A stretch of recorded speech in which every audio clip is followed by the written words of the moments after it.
কালিডাঙ্গা high স্কুলের দশম শ্রেণীর ছাত্রছাত্রীদের জন্য আমি বংশগতি ও কয়েকটি সাধারণ জিনগত রোগ এই অধ্যায়টি শুরু করলাম। ধাপে ধাপে এই অধ্যায়টি চলতে থাকবে, আমরা ক্রমশ এই অধ্যায়টি এগিয়ে যাব পড়াশোনা করতে করতে। বংশগতি ও কয়েকটি সাধারণ জিনগত রোগ পড়তে গেলে প্রথমে আমাদের যেটা মাথায় আসবে যে বংশগতি কী। বংশগতি হলো বংশ পরম্পরায় সঞ্চারিত বৈশিষ্ট্য। বংশ পরম্পরায় যে বৈশিষ্ট্য সঞ্চারিত হয় এটাকে আমরা বলবো বংশগতি। বংশগতিবিদ্যার জনক বা আধুনিক বংশগতিবিদ্যার জনক হলেন গ্রেগর জোহান মেন্ডেল।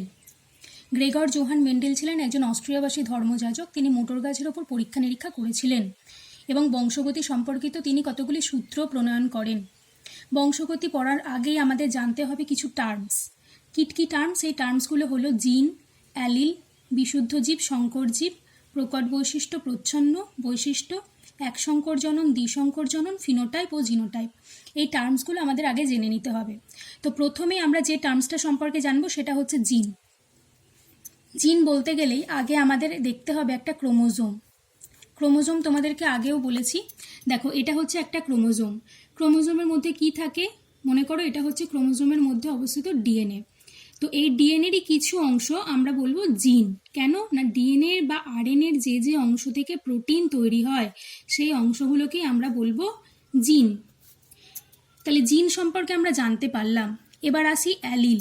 এই অ্যালিল সম্পর্কে জানার আগেই আমাদেরকে জানতে হবে সমসংস্থ ক্রোমোজোম কি। দেখো, এই দুটো ক্রোমোজোমকে আমি বললাম সমসংস্থ ক্রোমোজোম। মানে কি না, আমরা জানি যে ধরো মানুষের ক্ষেত্রেই কতগুলো ক্রোমোজোম আছে না, আমরা বলবো মানুষের ক্ষেত্রে 23 জোড়া ক্রোমোজোম আছে। তো 23 জোড়া মানে কি না, একই রকম দেখতে ক্রোমোজোম দুটো করে আছে। যেমন আমি তোমাদেরকে পেন দিয়ে একটা উদাহরণ দেখাচ্ছি। কালো রঙের ক্রোমোজোম দুটো আছে, লাল রঙের ক্রোমোজোম দুটো আছে, এই আকাশি রঙের ক্রোমোজোম দুটো আছে। তাহলে তোমরা কি বলবে কতগুলো ক্রোমোজোম আছে এখানে? আমরা দেখতে পাচ্ছি এখানে 3 জোড়া ক্রোমোজোম আছে। এর মধ্যে এই দুটো হচ্ছে একই ক্রোমোজোম, এই দুটো হচ্ছে একই রকম দেখতে ক্রোমোজোম, এই দুটো হচ্ছে একই রকম দেখতে ক্রোমোজোম। তাহলে এই যে দুটো ক্রোমোজোম হলো, এই দুটো হলো পরস্পরের সমসংস্থ ক্রোমোজোম। এই দুটো হলো পরস্পরের সমসংস্থ ক্রোমোজোম, আবার এই দুটো হলো পরস্পরের সমসংস্থ ক্রোমোজোম।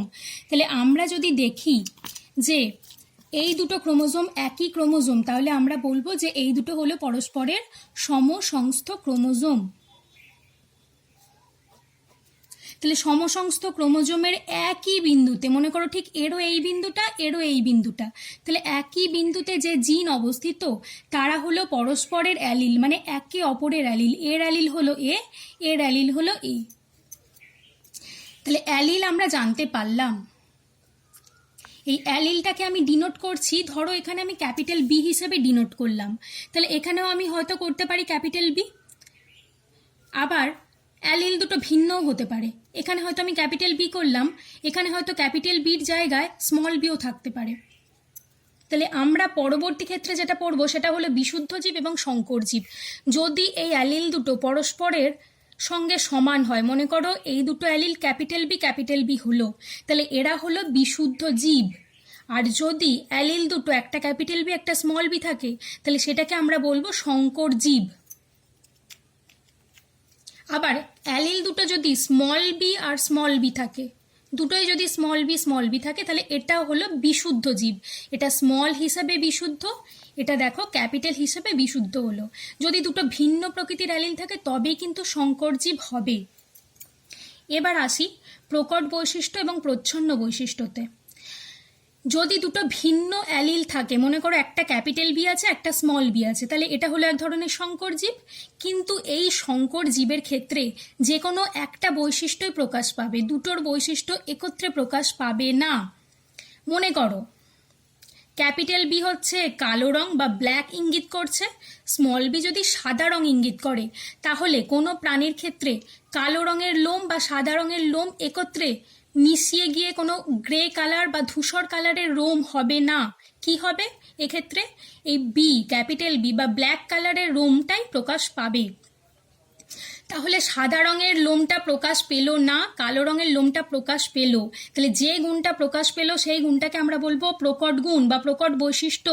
আর যেটা প্রকাশ পেল না তাহলে সেইটা হলো প্রচ্ছন্ন বৈশিষ্ট্য। তাহলে কখন এটা দেখব না, সংকর জীবের ক্ষেত্রে যে গুণটা বাইরে থেকে প্রকাশ পাবে সেটা হবে প্রকট গুণ, আর যে গুণটা বাইরে থেকে প্রকাশ পাবে না সেটা হবে প্রচ্ছন্ন গুণ বা প্রচ্ছন্ন বৈশিষ্ট্য।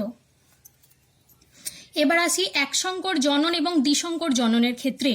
একসংকর জনন এবং দ্বিসংকর জনন, কথাটার মধ্যেই আছে সংকর জনন। সংকর জনন কাকে বলবো না, যেখানে ভিন্ন বৈশিষ্ট্যের দুটো জীবের মধ্যে মিলন ঘটানো হবে তাকেই আমরা বলবো সংকর জনন। ধরো আমি এখানে ক্যাপিটাল বি বা স্মল বি নিলাম না, আমি ধরো এখানে টি হিসাবে তোমাদেরকে দেখাচ্ছি। টি মানে টল বা লম্বা, দুটো অ্যালিল টি টি, মানে এই দুটো অ্যালিল এখানে ক্যাপিটাল টি আছে, এখানে আছে স্মল টি। যেখানে ক্যাপিটাল টি মানে হচ্ছে বিশুদ্ধ লম্বাকে আমরা বলতে পারবো। ক্যাপিটাল টি হলো বিশুদ্ধ লম্বা, আর স্মল টি হলো বিশুদ্ধ বেঁটে। মোটর গাছের ক্ষেত্রে আমরা এটাকে ধরি। তাহলে এই দুটো জীব তো হলো আলাদা রকমের বৈশিষ্ট্যযুক্ত জীব, একটা লম্বা এবং একটা বেঁটে। তাহলে এই দুটো জীবের মধ্যে যে জনন ঘটানো হবে তাকে আমরা বলবো সংকর জনন। এটা হলো সংকর জনন। কিন্তু এটা কি ধরনের সংকর জনন? এটাকে আমরা বলবো এক সংকর জনন। কেন বলবো? কারণ এখানে আমরা কেবলমাত্র একটা বৈশিষ্ট্যের উপরে ভিত্তি করেই সংকর জননটি করছি, তাই এটা হলো এক সংকর জনন। যখন আমরা দুটো বৈশিষ্ট্য নেব, মনে করো ওয়াই মানে কি, ইয়োলোর সাথে হচ্ছে আর ধরো আর মানে হচ্ছে রাউন্ড, মানে মোটর গাছের একটা বীজ, গোলাকার বীজ এবং হলুদ রঙের বীজ, তার সাথে ছোট হাতের ওয়াই মানে সবুজ রঙের বীজ এবং ছোট হাতের আর মানে কুঞ্চিত বীজ। তাহলে এখানে আমরা কটা বৈশিষ্ট্য নিলাম? দুটো। কি কি বৈশিষ্ট্য নিলাম? একটা হলো হলুদ ও গোলাকার, আর একটা হলো সবুজ কুঞ্চিত, মানে এরই অপোজিট যে ক্যারেক্টারটা আছে সেটা হলো সবুজ ও কুঞ্চিত। তাহলে আমরা এখানে দুটো বৈশিষ্ট্য নিয়ে ক্রস করছি বা জনন ঘটাচ্ছি। তাহলে এই ধরনের জননকে আমরা বলবো দ্বিসংকর জনন। তাহলে বুঝতে পারলে এক সংকর জনন মানে কেবলমাত্র এক জোড়া বিপরীত বৈশিষ্ট্য নিয়ে জনন ঘটাচ্ছি, আর দ্বিসংকর মানে দু জোড়া বিপরীত বৈশিষ্ট্য নিয়ে আমরা জনন ঘটাচ্ছি। এবার আসছি ফিনোটাইপ ও জিনোটাইপ। ফিনোটাইপ ও জিনোটাইপ ক্ষেত্রে আমরা কি বলবো? ফিনোটাইপ এবং জিনোটাইপ, তার আগে দেখে নাও এক সংকর জননের আমি একটা ক্রস তোমাদেরকে দেখাচ্ছি। তাহলে এটা হলো একটা বিশুদ্ধ লম্বা মোটর গাছের সাথে বিশুদ্ধ বেটে মোটর গাছের একটা ক্রস করছি বা জনন ঘটাচ্ছি। তাহলে এই যে জনুটাকে, এই জেনারেশনটাকে আমরা লিখবো পি জনু। কেন? পি মানে হচ্ছে প্যারেন্টাল জেনারেশন, মানে পিতা মাতা, পি জনু। তাহলে পি জনু থেকে যেহেতু এখানে দুটো অ্যালিলই এক, আমরা যে কোনো একটা অ্যালিল নিতে পারি, এখান থেকেও যে কোনো এক ধরনের অ্যালিল নিতে পারি। তাহলে পি জনুর পর যে জনুটা আসবে সেটা হবে F1 জনু। কেন F1? F1 মানে হচ্ছে প্রথম অপত্য জনু বা ফার্স্ট ফিলিয়াল জেনারেশন। তাহলে F1 জনুতে কি আসবে? এই ক্যাপিটাল টি আর একটা স্মল টি এসে তৈরি করবে ক্যাপিটাল টি স্মল টি। বলো তো এখানে কোন গুণটা প্রকাশ পাবে? হ্যাঁ, এখানে কেবলমাত্র প্রকট গুণটাই প্রকাশ পাবে।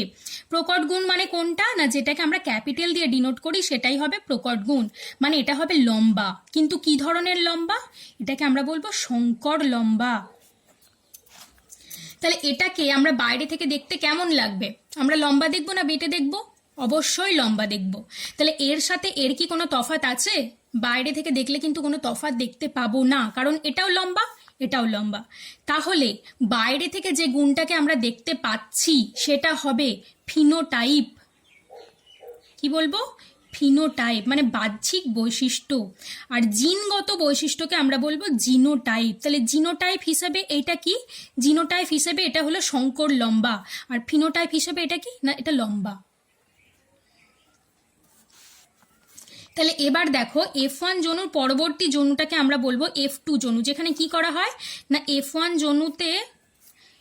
জনুর কোনো একটা ইন্ডিভিজুয়ালের সাথে যে কোনো আরেকটা ইন্ডিভিজুয়ালের আমি ক্রস করতে পারি। এর পরবর্তী জেনারেশনটা হবে F2 জেনারেশন বা দ্বিতীয় অপত্য জনু। এক্ষেত্রে কি হবে? এর একটা অ্যালিলের সাথে এর একটা অ্যালিল যাবে, এর একটা অ্যালিলের সাথে এর অপর আর একটা অ্যালিল ক্রস হবে, এটার সাথে এটার আর একবার দেখো। আচ্ছা, এখানে আমরা ক রকমের জীব পেলাম? এটা হলো, হ্যাঁ ঠিকই বলেছো, এটা হচ্ছে বিশুদ্ধ লম্বা। এই দুটো একই রকম, এরা হচ্ছে শঙ্কর লম্বা। এবং এটা হলো বিশুদ্ধ বেটে। তাহলে এখানে আমরা ক রকমের জীব পেলাম? বাইরে থেকে দেখতে দু রকমের জীব পেলাম, লম্বা এবং বেটে। তাহলে এর ফিনোটাইপ কি হবে? এর ফিনোটাইপ হবে লম্বা ইস্টু বেটে। লম্বা কতগুলো পেয়েছি? 3টে। বেটে কটা পেয়েছি? একটা। তাহলে 3:1 ফিনোটাইপ হচ্ছে লম্বা ইস্টু বেটে সমান 3:1। আর জিনোটাইপটা কি হবে? জিনোটাইপ মানে হচ্ছে জিনগত বৈশিষ্ট্য, মানে ভেতর থেকে এটা কি আছে। বিশুদ্ধ লম্বা আমাদেরকে লিখতে হবে আগে, এটা বিশুদ্ধ লম্বা ইস্টু শঙ্কর লম্বা ইস্টু বিশুদ্ধ বেটে। বিশুদ্ধ লম্বা কটা পেয়েছি? একটা।